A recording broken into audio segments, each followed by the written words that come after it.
बिस्मिल्लाहिर्रहमानिर्रहीम। बच्चे 9.6 एक्सरसाइज को हम लोग डिस्कस कर रहे हैं, जिसका टॉपिक अभी हद तक हम लोगों ने जितने क्वेश्चंस किए हैं वो है हमारे पास लीनियर डिफरेंशियल इक्वेशंस। तो 8th क्वेश्चन भी हमारे पास लीनियर डिफरेंशियल इक्वेशन का है, इसी से इसको सॉल्व करेंगे। सबसे पहले तो हमने लीनियर की प्रॉपर्टी ये डिस्कस की हुई है कि d y by d x के साथ कोई भी कॉफिशिएंट हमारे पास नहीं आना चाहिए। तो यहाँ पे d y by d x के साथ हमारे पास ये कॉफिशिएंट आ रहा है, तो इस कॉफिशिएंट से पूरी इक्वेशन को हम लोग सबसे पहले डिवाइड करेंगे। तो ये हमारे पास बच जाएगा d y by d x plus 2x over x square plus 1 y over 4 x square over x square plus 1।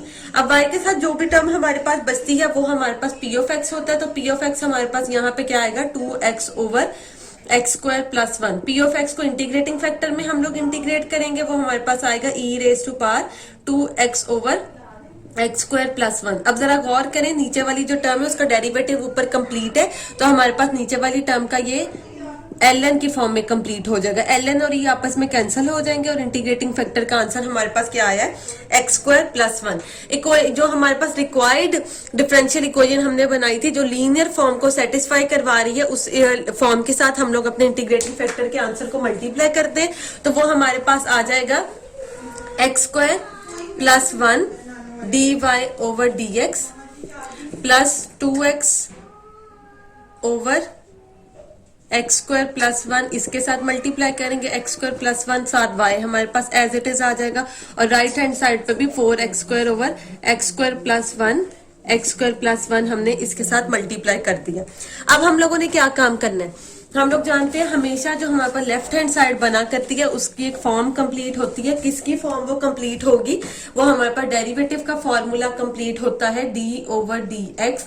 किस किस का, इंटीग्रेटिंग फैक्टर जो कि एक्स स्क्वायर प्लस 1 आया, और साथ इसके क्या था डिपेंडेंट वेरिएबल y, वो फॉर्म कंप्लीट होगी। X square plus 1 x square plus 1 हमारे पास कैंसिल हो जाएंगे। उससे नेक्स्ट हम लोग दोनों तरफ इंटीग्रेशन अप्लाई करेंगे, तो ये बच जाएगा x square plus 1 into y, और एक्स स्क्वायर की इंटीग्रेशन हमारे पास होगी एक्स क्यूब ओवर 3, 1 की इंटीग्रेशन हमारे पास एक्स होगी प्लस हम कांस्टेंट सी, ये हमारे पास रिक्वायर्ड आंसर आ जाएगा। इसके बाद क्वेश्चन नंबर 9 और क्वेश्चन नंबर 10 सिंपल से क्वेश्चन है, बिल्कुल इसी मेथड से आप लोगों ने लीनियर वाले प्रोसेस से उनको सॉल्व कर लेना है, वो आप लोगों ने खुद सॉल्व करने हैं। क्वेश्चन नंबर 11 और 12 में आप लोगों को खुद करवाऊंगी, क्योंकि उसमें थोड़ी सी हम लोगों ने चेंजेस करने हैं। पहले क्वेश्चन नंबर 11 को देखते हैं। वो हमारे पास क्या उन्होंने दिया गया, d y over d x is equal to 1 over e raise to power y minus x. देखिए ये तो हमने अभी लीनियर के कोई फॉर्म अभी तक इस तरह की तो डिस्कस की नहीं थी, तो सबसे पहले इसे सिंप्लीफाई करते हैं। सिंप्लीफाई अगर हम इसको देखें तो वो कैसे बन सकता है, इस ओवर की फॉर्म को हमें खत्म करना पड़ेगा। तो इसका मतलब है अगर हम इसका रेसिप्रोकल इस टर्म का लें, तो ये रेसिप्रोकल लेने से ये टर्म ऊपर चली जाएगी और ये ओवर वाली फॉर्म खत्म हो जाएगी। लेकिन हम ये भी फिर काम जानते हैं, जो काम हमने इक्वेशन के एक साइड पे करना होता है वही दूसरी तरफ भी करना है, तो दोनों तरफ रेसिप्रोकल लें, तो ये बन जाएगा हमारे पास d x over d y is equal to e raise to power y minus x.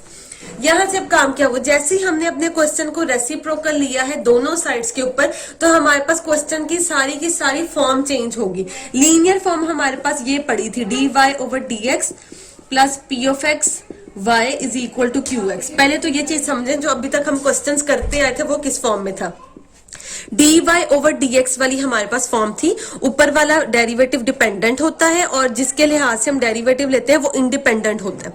उसके बाद जो भी इंडिपेंडेंट वेरिएबल आता है उसको हमने पी ऑफ एक्स का नाम दिया था, और उसके साथ एक डिपेंडेंट वेरिएबल मौजूद होगा, और राइट हैंड साइड पे भी हमारे पास independent variable p of x भी इंडिपेंडेंट होता है, क्यू ऑफ एक्स भी इंडिपेंडेंट होता है।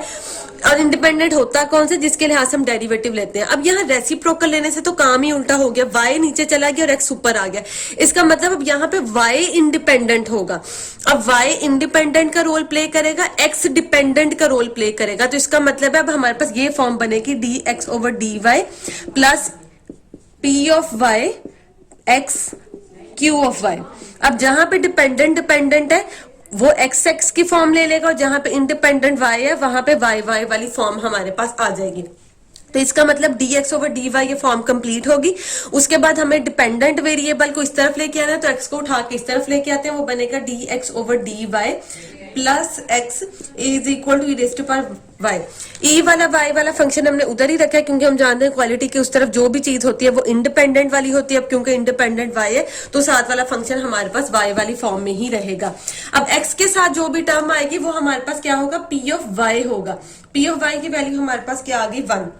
इंटीग्रेट करते हैं इसे, इंटीग्रेटिंग फैक्टर हमारे पास क्या आएगा, ई रेज टू पावर 1। अब क्योंकि हम y के लिहाज से y के लिहाज से हमने p ऑफ y को निकाला है तो इंटीग्रेशन भी विद रिस्पेक्ट टू y करेंगे तो ये आंसर आ जाएगा e raise to power y। अब ये जो इंटीग्रेटिंग फैक्टर है उसको रिक्वायर्ड लीनियर इक्वेशन से मल्टीप्लाई करते हैं, वो बनेगा e raise to power y dx over dy plus e raise to power y x is equal to a raise to power y e raise to power y. अब हमारे पास derivative वाला पहले किसके लिहाज से क्लोज करते हैं हम लोग, इंडिपेंडेंट के। तो इंडिपेंडेंट यहाँ पे y है तो d ओवर dy आ जाएगा। Integrating factor multiply by dependent variable यहाँ पे क्या होगा, x होगा और दूसरी तरफ आ जाएगा e raise to power 2y। दोनों तरफ इंटीग्रेट करेंगे, डेरिवेटिव और इंटीग्रेशन में कैंसिल हो जाना है तो ये हमारे पास बचेगा, चलेंगे यहीं पे लिख देती हूँ, e raise to power y x और ई टू वाई की इंटीग्रेशन क्या होगी, e to y plus some constant c. ये हमारे पास आंसर आएगा। देखिए क्वेश्चन सारे का सारा वही था, प्रोसेस सारे का सारा हमने वही पूरा दोबारा से रिपीट किया, लेकिन चेंज हमारे पास क्वेश्चन में क्या है, डिपेंडेंट और इंडिपेंडेंट की पोजीशन चेंज होगी।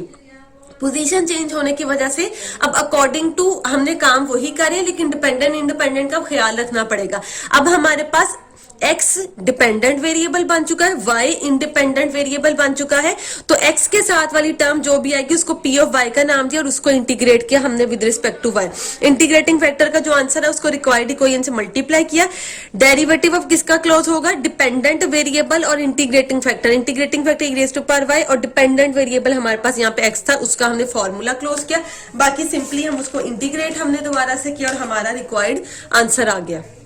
क्वेश्चन नंबर 12 में देखिए अभी तक हमने जो क्वेश्चंस पीछे डिस्कस किए थे उसमें 3 टर्म्स होती थी, dy बाय dx वाली टर्म, एक सिंपल डिपेंडेंट वेरिएबल वाली टर्म और इक्वालिटी से उस तरफ एक टर्म थी।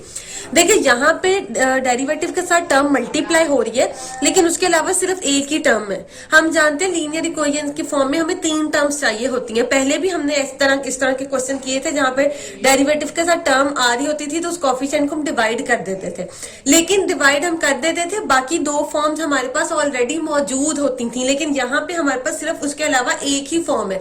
तो इस फॉर्म को हम लोग कंप्लीट कैसे करेंगे, इस फॉर्म को कंप्लीट करने का क्या तरीका है, जो dy बाय dx इधर है इसको उठा के उस तरफ कर देते हैं। तो जो चीज यहाँ पे मल्टीप्लाई हो रही है उधर चल के डिवाइड हो जाएगी और जो इधर डिवाइड हो रही है उधर चल के मल्टीप्लाई हो जाएगी, तो वो बनेगा y dx ओवर dy।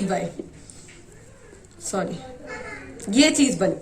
अब देखिए हम सिर्फ डेरिवेटिव को उठा के उस तरफ लेके गए तो ऑटोमेटिकली हमारे पास 3 टर्म्स आ गई हैं, लेकिन अब यहाँ पे दोबारा से काम चेंज हो गया, dx ओवर dy है। तो जैसे पिछले क्वेश्चन में x और y के फंक्शंस को ने आपस में एक दूसरे को रिप्लेस कर लिया था, यहाँ पे भी वही काम होगा। पहले तो देखिए अब dx ओवर dy वाली फॉर्म है, इसको उठा के पहले लिख देते हैं dx ओवर dy।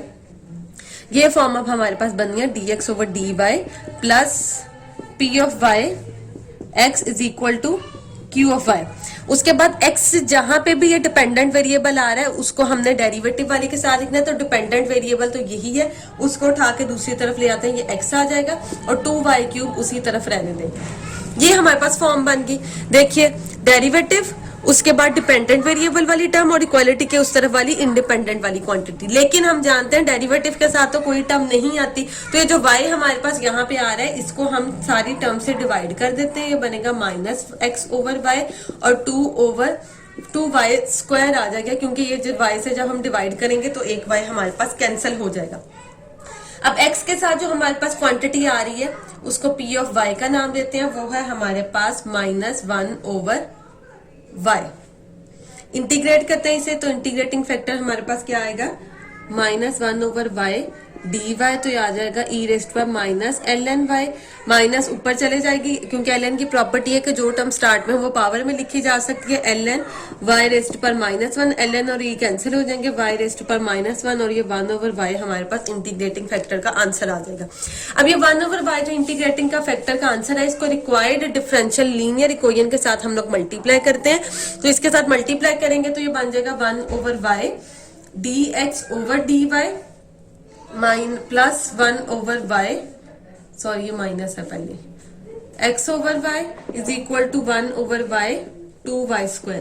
तो डेरिवेटिव किसका क्लोज होगा, d/dy डिपेंडेंट वेरिएबल x और साथ integrating factor 1/y is equal to, एक y से y कैंसिल हो गया, 2y बचा। दोनों तरफ इंटीग्रेट करेंगे, डेरिवेटिव और इंटीग्रेशन कैंसिल हो जाएंगी और ये इंटीग्रेशन का आंसर क्या आएगा, y² over 2 plus some constant c।